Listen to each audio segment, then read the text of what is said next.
সালামু আলাইকুম।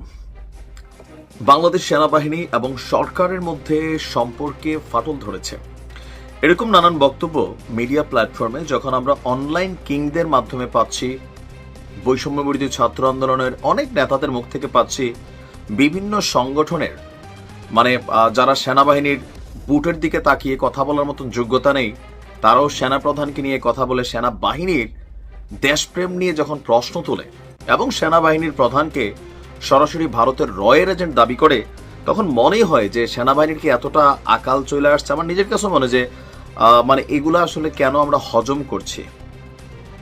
আমি আমার জায়গা থেকে বরাবরই এই বিষয়গুলোকে প্রটেস্ট করার ট্রাই করছি।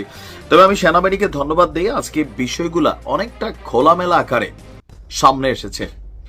সরকারের উদ্দেশ্যে এবং জনগণের উদ্দেশ্যে সেনাবাহিনীর খুবই স্পষ্ট একটা বিবৃতি এই মুহূর্তে আমরা পেয়েছি। সেটা হচ্ছে, গেল কয়েকদিন আগে আমাদের সেনাপ্রধান জেনারেল ওয়াকারুজ্জামান করিডোর ইস্যুতে কথা বলেছেন, বন্দর ইস্যুতে কথা বলেছেন।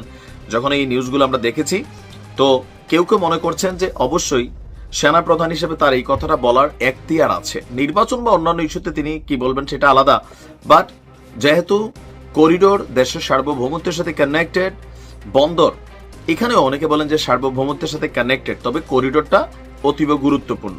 তো এই বক্তব্যগুলোর মাঝখানে আজকে আমাদের সেনাবাহিনী থেকে একটা ব্রিফিং সামনে আসছে। ঢাকা সেনানিবাসে একটা সংবাদ সম্মেলন